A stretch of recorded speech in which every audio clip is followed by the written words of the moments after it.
Um, there are a few people here, and like you said, they'll probably trickle in, right? And I think I kind of know everyone on the call, so. All right. Hi, everyone. For those of you who don't know me, I'm Kelly Gentry. I'm the manager of career services for the graduate program in public health. And I'm really excited to be here for this. It's always great to see alumni and to hear how they're doing. So today we will be talking with Luis, who got his MPH at Sinai and is currently the director of product management at the Partnership to End Addiction. And we're excited to have him. So I guess, Luis, you'll tell us a little bit about yourself, and then we'll open the floor to some questions. Yeah, thank you. I appreciate it. So yeah, I graduated in 2017. My title is Director of Product Management. And what that really means for folks that are not familiar, it's maybe more product development. So I liken it to, everyone knows the word like translational and all that, and what all that means when it comes to research. But the product management, product development really means like, what are the things we learn from research? What are the things that we learn from projects that have been funded? And then how can we turn that into something that has a market value that people can use and want to use? An easy example is, a lot of folks with digital interventions, they may develop an app that's meant to help, underserved pregnant mothers, or a bunch of different things that are meant to be an intervention for a different health condition or or social issue. But what happens when that research funding is gone? Like, that app is dead, right? Like, that nobody uses that app anymore. It's kind of gone. And so there's a ton of interventions, digital interventions, virtual interventions that are developed through research. And it just gathers dust. And so part of my role is to think about, like, what are the things as an organization that we develop? What are the things that literature tells us that works well, that there is both a need and it's also solving a problem. I think a lot of times in the more academic setting, people tend to think of like needs assessment and what are the things that communities need, which is true. But you also have to think about it, does it solve a problem? Because do people want to use things? So if you think about what you use on a day-to-day basis, what are the things that you use, the apps that you use on your phone? A lot of times things that just for the sake of novelty will get used, but you end up not using them. The things that you typically use the most are things like maps, Internet Explorer, email, some platform to listen to music. And the reason why you use them is because they solve a problem for you. Like, you want to be able to access your email, or you want to be able to listen to music or find directions. You typically stop using, that new app that sounded interesting that you downloaded, and it's now gathering dust in like your fourth screen with a bunch of other apps at the same time. So it's kind of an added component of, is there a need? Does it solve a problem? And what are the things from research, and what are things that from program development or projects that have been developed that we can translate into things that people want to use, pay money for as well, but just really how can we use the things that we've developed that's been funded through NIH, through foundation grants, through any other mechanism into something that lives on beyond the research cycle. Sorry, it took me a second to find my mute button there. So I'll be honest, when I saw Director of Product Management, I really didn't know what that meant. So thank you for that. Yeah. That was a surprising title for the Partnership to End Addiction. I wasn't expecting that. Yeah. I know I talked to you a few years ago when you were not doing that. I think you were still on the research side of things and doing program stuff. Can you talk a little bit about like your path to where you are now? Yeah, so I think one of the things that that I found pretty common throughout the MPH program is that people tend to funnel into the same pathways. Either they go to some professional school afterwards, whether that be a PhD, MD, whatever, or they go work for the city agency like Department of Health, or they go work for some sort of nonprofit in a research capacity, or they go work for a hospital. A lot of those things are the common paths, and I started down that way. To an extent, and kind of what's led me here is, and it's kind of been accelerated because of COVID and our times during quarantine, But I think one of the things that I knew I wanted, that I'm good at as well, is like just systems thinking and thinking about like what are the larger components of the work, so like that affect people. So it's great, running an intervention through a grant or working at a hospital or just doing like research in some capacity. I think for a lot of people that works really, really well, and that's the things that they're good at. But that wasn't fulfilling for me. I also didn't, I had contemplated doing a DPH, MD, like medical school or a PhD of some type. But again, it's also not, it's not for me. I think I was, the reason why I would have pursued it wouldn't have been the reason that it should be, which is something that I really wanted to do. It's more for just the title. But I still wanted to stay in the health field, and I wanted to really think about the things that interest me. And it's developed to this point where within the kind of more academic public health fields, healthcare field in general, there's like a disconnect between what happens in those settings to then what happens with the layperson. Like if I was to ask someone, how do you find your healthcare? Like to a regular person, they'd be like, I don't know, ZocDoc or something. Whereas we think through, when we think through academic research or whatever, we think of these access points for people finding, or these touch points and getting them enrolled into different programs, whether that's dealing with an FQHC or, just finding a bunch of different things that exist within the academic world. But that doesn't necessarily translate to day-to-day people. And those are systems, but those aren't systems in the way that we think of them typically in the public health field, which is, are there community services? Are there, is there an FQHC located within a certain distance of their zip code? Is it a health desert? Like those things are important, but like what truly like reaches people, and what are those things that people engage with? So a lot of what I started to get attracted to was kind of this revitalization of the digital intervention field in healthcare, which was everything from like Google has started a behavioral health organization.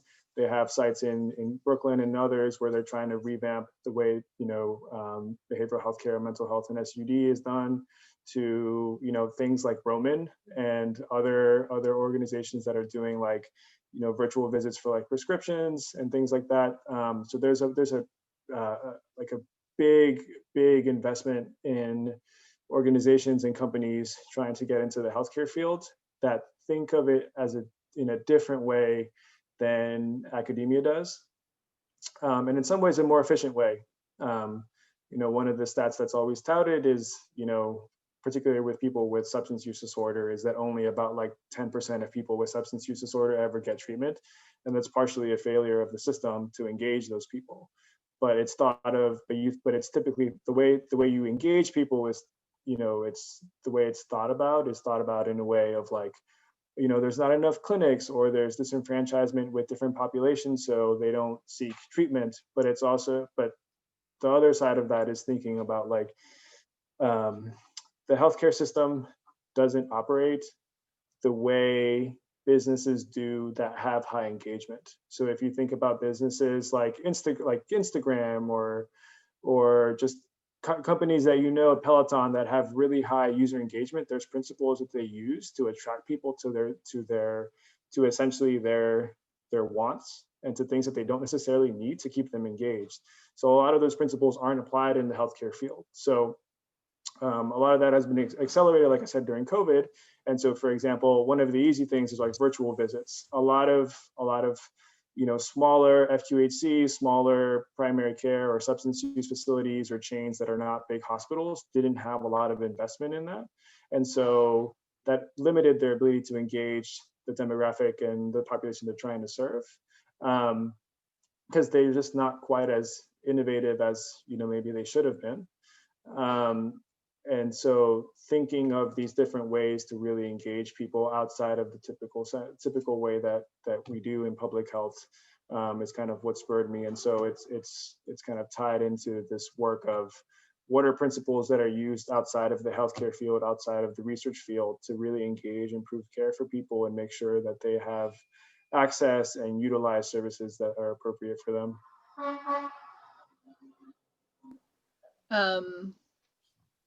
And what was your first job when you graduated? I'm just trying to think of like your trajectory, right? Like you started right after the MPH and like how you got to this pretty high level position.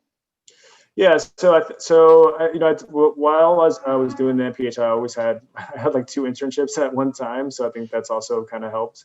I would do 2 or 3 days at different organizations and then come to class in the evening. So I was super busy, which I don't know if I would recommend that lifestyle for people, but I did it.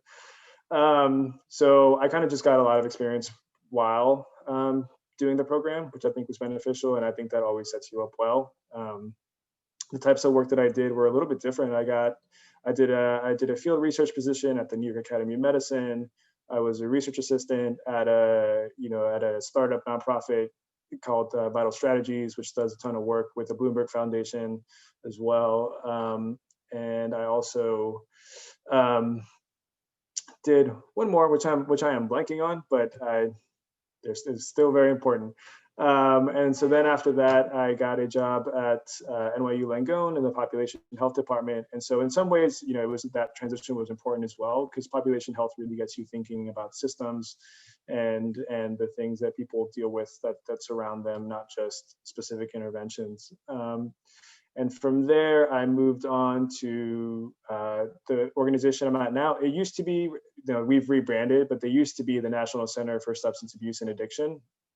We merged with another organization that focused a lot on families, and so this is where the name Partnership to End Addiction started. And so it kind of trickled out to where my systems thinking going into this job really focused on the substance use field and people with addiction, especially pre-COVID. We were in the middle of another epidemic, the opioid epidemic, so there was a lot of bipartisan interest in it, right? Because it affected rural white communities, and obviously it's affected urban minority communities here in New York City, but across the country for a very long time. So it's something that was getting a lot of attention, but also had a lot of support. So and having done some harm reduction research when I was at the New York Academy of Medicine, it got me really interested in it as well. So, and just to kind of finish off the trajectory, ever since we started quarantine during COVID, there was a need to make interventions virtual. There was a need to really think through the infrastructure that we're doing things. And so it's kind of accelerated what I was already working on, which, like I mentioned before, was taking some of these evidence-based practices and interventions and digital interventions that are developed and really accelerating that moving forward, from everything to like sophisticated treatment finders where we use UX principles, user experience, instructional design, to a bunch of different platforms, back end, front end development, to like virtual trainings that use blended learning, to a bunch of different virtual platforms that we use. And so it's kind of I think it kind of just worked out really well, and it's something that I think is a really great niche to be in, especially for people with a public health background, especially if you're a systems person, because like I said before, there is a lot of every single company that is involved in health and wellness now, whether that be Amazon, whether that be Google, whether that be Oscar, all these other all these new startup companies or companies that have previously we thought about as computer science related are really focused on healthcare now. Uber as well, and Lyft as well, because they recognize that the healthcare system, the way it's functioned, hasn't done a good job, and they all think they can do a better job. And so there is this growing need for people with public health and healthcare experience to kind of feed these growing interests from these private companies. And my roles, one of the things that we joke about at my office is that my role, if I could go do this role now and make like 300,000 at Amazon, because it's a very real role that people are looking for, and it's I think it requires people that can see bigger picture, but are still, relatively experienced in the public health field that can really work with people in different sectors to bring things together. I think you just gave a lot of people hope for jobs. So that's nice to hear. Yeah. Whether they're students who are graduating soon or who have graduated recently, it's always nice to hear when that's something that you're concerned about, especially during these uncertain times. Even though we as a department have been reinforcing the idea that like your public health is like, those are the jobs that are out there right now, right? With everything going on. But with that being said, I'm wondering if anyone has any questions that they'd like to ask. Enough of me. I have a question. So like, as you have been a student at Sinai yourself, so like I'm interested in mental health as well, but I'm still trying to explore the different kind of departments and the kind of work that are out there as a public health student. So I wanted to know if your track really matters when you enter, like, for example, I read your profile that Kelly had sent us that you had done epidemiology and environmental health, and then you ended up in partnership to an addiction. So like, how did you happen to streamline your interest? Like, I'm in health promotion, disease prevention, but I meet people who have done epidemiology, and I keep thinking if like doing epidemiology has more benefits, or is it like we are well equipped to be like try anything that is out there so that we can streamline?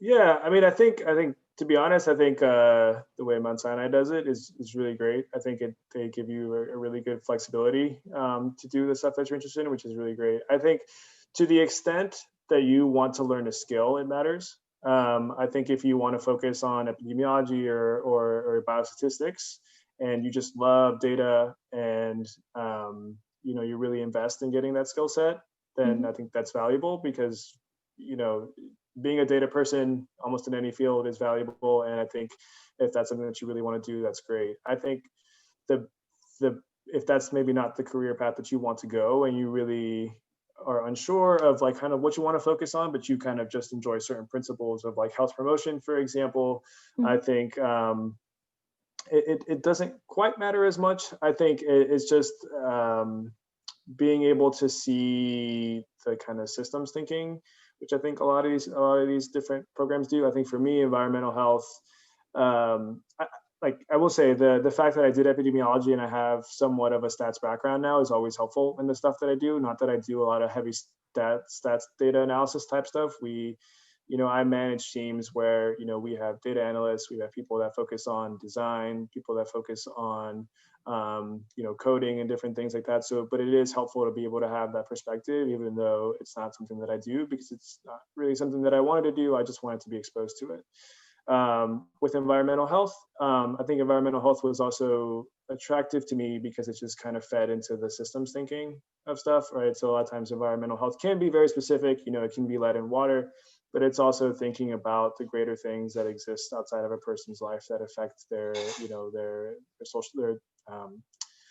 social determinants of health, and all these different components. So that really interested me. So it kind of went with that. But I think health promotion for example, is probably one of the better tracks to do if you just generally want to work on improving the quality of care in the field, because it's everything from workforce development and providing better evidence-based trainings to seeing just how the system works.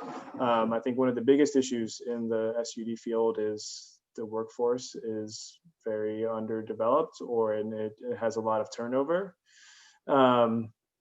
So being able to kind of understand from the kind of educational lens a little bit more is important. So health promotion might be very valuable in that. But again, the way I think about it is like skill set. Like, I think if you want a specific skill set, like you should pursue the track that gives you that.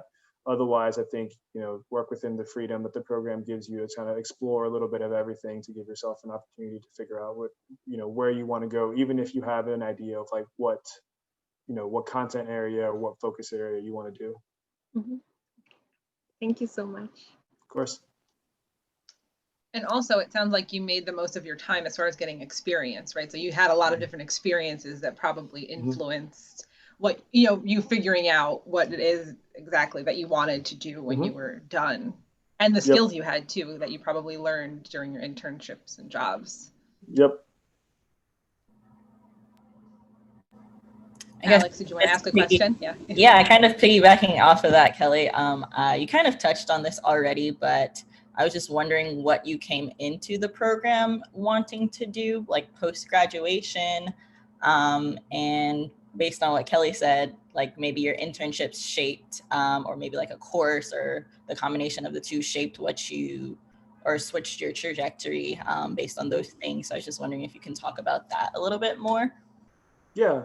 So I think, to be completely honest, I walked in being dubious about doing some sort of academic degree afterwards. I think it was something that I was really open to because I thought that was kind of like what you did.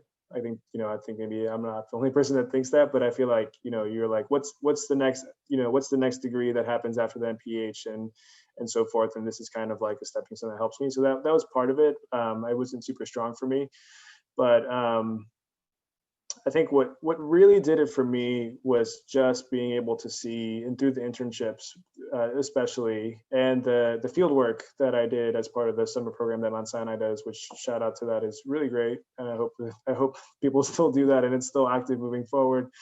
So I think those field placements are really, really great, and it's great that they're well funded. But I think really just exploring like what's out there in the field, and less so doing it as something to tag onto your resume. I think a lot of times people will look for like, where can I get the best internship that looks good to fulfill some sort of like research requirement for med school or for a PhD program, or just something that would potentially look really good. I think you do yourself a much better service to explore the different components of the healthcare field. And so it's kind of going back to what I mentioned in the beginning, that I think a lot of times people out of the program kind of tend to funnel into the same pathways, which are, you work for, a Department of Health, or you work for a hospital, or you manage some sort of research project. But there is like, there's such a plethora of opportunity that both pay well and really, really allow you to, work in the healthcare field in probably ways that you didn't imagine. Were kind of something that are available to anyone, let alone an MPH student. So I think exposing yourself to the different types of work that exist in the public health field is probably, through my internships, is something that really shaped me a lot. Thank you. Of course.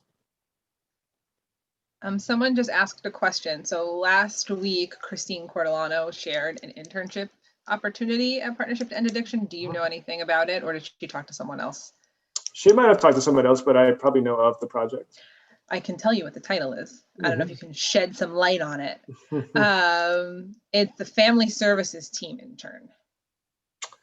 Yeah, so family services. So, this would be, without knowing exactly what it is they're going to have you do, the Family Services Division actually does a ton of digital intervention work.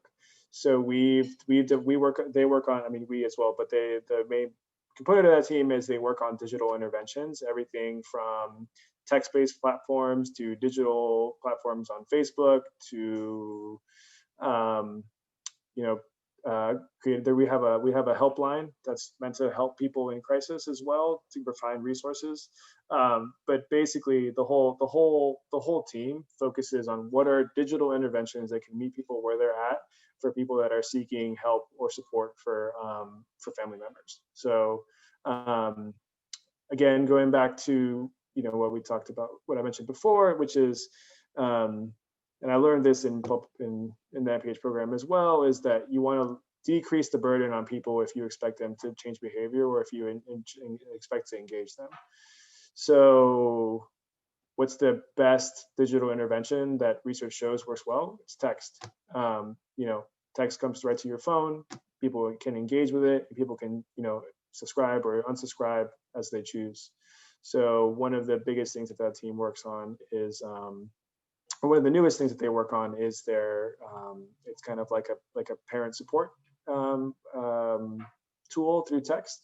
So like a parent can text, kind of like how you see, you can text like help to 300555, and we ask you a few different questions about kind of what your ready state is and what you need, and then you get like support, like custom built, sent to your phone. And it's a way of doing digital intervention that isn't as heavy as a visit with your psychologist, or a virtual visit or in-person visit with a therapist of some type, because some people aren't ready for that, and some people maybe not need that in some ways. So it's really thinking through what are the digital interventions for family members. Thank you for that. Yeah. Does anyone else have any questions? So, Jen, go for it. Yeah, I'm actually wondering, where do you find and network with other people who hold your role in other public health or even other organizations? Do you go to conferences? How does that happen? How do you know where these positions are? Yeah, it's funny. So going back to the job thing, I think right now, if you are interested in working on kind of this revolution of digital intervention and health and public health, it's like right now is the time to get in, because there's not a lot of people with the public health background that need to do it. So like if you Google product manager or director of project manager into your LinkedIn, or you just Google it in general, you'll see, places at the ACLU, you'll see places at the Center for Court Innovation, you'll see places like, other philanthropies or other places that focus on criminal justice reform, to public health issues, to healthcare equity, because they recognize that there is this huge gap that exists between how the public health and healthcare field has focused, and what can be borrowed from other fields, especially like the private sector.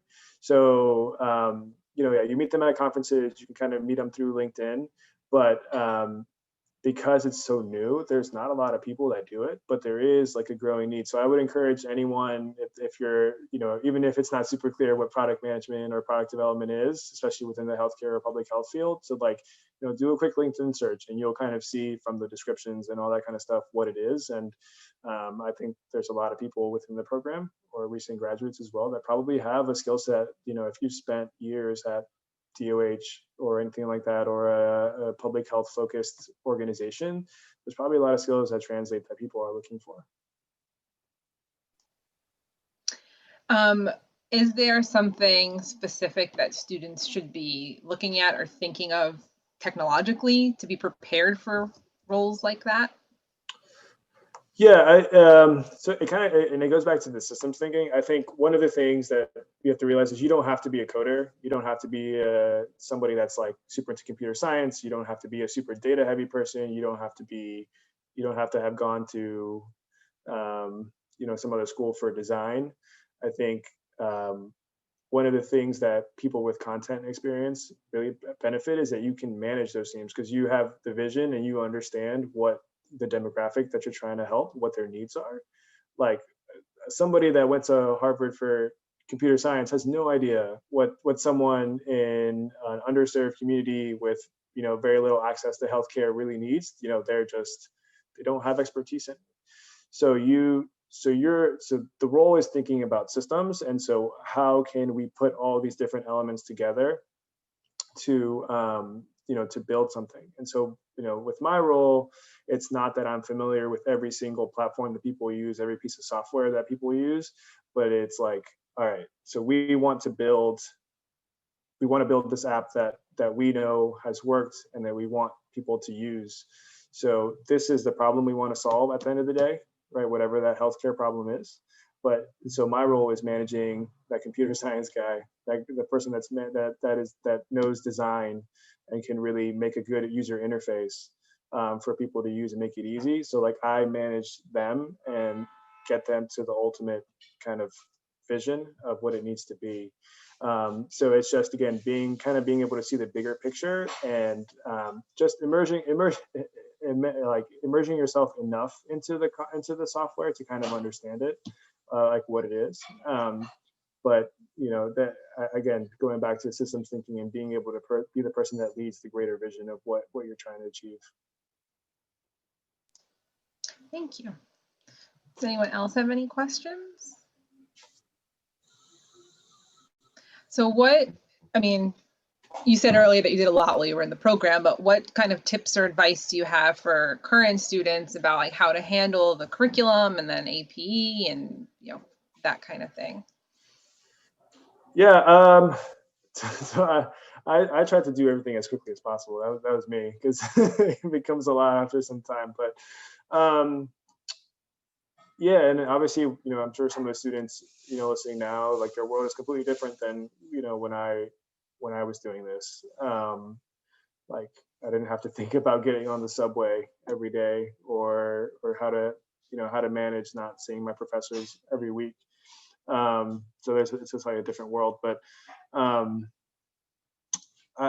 it goes back to something that I mentioned before. I think there's two ways to look at it. One is like what is kind of the content knowledge that you want to gain, like, and then what is the skill set experience you want to gain. I always try to point out to anyone that I know, because we also have people in our organization that are interns from graduate programs. We have people that are recent MPH graduates, or people with PhD graduate that are recent graduates, or even people with bachelors that are interested in the field in public health. It's like, think about what you need. Like, is there a skill set that you need? And like, if there is, for what you want to do, like, go find that skill set. But then the other thing is also go explore the content areas that you're interested in. Don't do it solely because you think it'll look good on your resume. Don't do it solely because it's just kind of what everyone else does. Do it from a perspective that benefits yourself. Like, pursue those interests that you have. Go get really good at R or SAS if it's really something that you go pursue. Don't do something else because you think it'll look better for some other program after it, because it might open doors for you that you might not realize that you might actually want to pursue. I have a really quick technical question. So Yeah. I know your background was like EPI and environmental health. Mhm. So was EPI like your primary track, and you took like electives in environmental health, or how did that work? So what I did was, and I think it goes back to the framing it the way I kind of think of things, is I did the general path, and I took like extra courses than I needed to in all of it. So like I had like a completely full load of all the classes in EPI and environmental health that I could, and then I stuck to the tracks as close as possible. Thank you. So that goes back to kind of that idea of like, don't just do it because it looks good on your resume or on your diploma, right? Like it didn't say all of those things, but you still went and got the knowledge for yourself, like gain the knowledge for yourself. Yep. I'm wondering, while you were at Sinai, like of all the resources that were available to you and the connections you made, what was like the best connection or resource you used that you would encourage other students to use? So to be honest, it was the graduate program staff. Like from Jen to Christine Cordolano. Kelly, you were before my time, so I'm sure it would have been great to Elizabeth Broadbeck. Like I really tried to. I don't even know if I tried. I just feel like I ended up with really great relationships with everyone, and I tried to use the program, like, for, again, not as a stepping stone, but really just try to get the most out of it. I think, like I mentioned before, I probably talked to Christine way too much. Like, I feel like I haven't talked to her recently, but I feel like I know every stage of her life with her kids because I talked to her so much. And Elizabeth was always really great. And so I guess the point is, it's like everything from like the summer placements to being able to go back to them for questions about different requirements, practicums, classes. Like I just felt like that was, really great for me. And I really can't like thank you all enough and them as much, because it was really, something that is like immensely beneficial, and I probably used up too much of their time, but it was really great, and I appreciated it. That was totally not practiced, everyone. He really did that on his own. Yeah. It's good to hear that you used the resources and you felt like they were, helpful. Yeah. Any other pieces of advice for the students on here? Yeah, it just kind of goes back to the same. So just again, keeping an open mind in what you want to pursue. I mean, again, not to knock anybody. I'm sure some people really want to, pursue another academic degree after this, but that wasn't for me, and that may not be the case for everyone. And let yourself pursue those things. I think that's the most important thing. I think. Just rightly so, everyone gets worried about the next step, and I think it just is super beneficial to allow yourself the space to maybe you went to college, and after college you had this plan, and it's okay to question that plan. I mean, most of the students are obviously a little bit older at this point when they're doing the program, and maybe it's okay to reassert, or it's like rethink about like what it is that you wanted to do, and maybe that plan in college, isn't for you anymore. Don't stick to it if it doesn't make you happy. And I had to deal with some of that myself. But I think you kind of, end up the better for it in some ways if you take that time. Thank you. That's great advice. Are there any other questions? Anyone? Okay, I think thank you so much for all of that, both for pumping up our program, but also giving some great information about what you're currently doing and how you use the program to, get to this where you are now. Really appreciate it. But if there are no other questions, I think we can wrap up. Yeah, the only just one thing, I know we talked about this in the beginning before we were on. I just want to mention that, like, I think the other benefit to, again, going in kind of this digital revolution for healthcare is that you have a lot of flexibility. I mean, you can make really, I can't emphasize enough that you can make really great money. Like,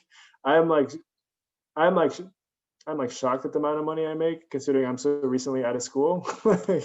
Not to like toot my own horn, but it's like there's also like, again, if you go do product management on a healthcare focused thing at Google or at Amazon, you will make great money. You don't have to go get in $250,000 worth of debt, and you will be working on things you love probably.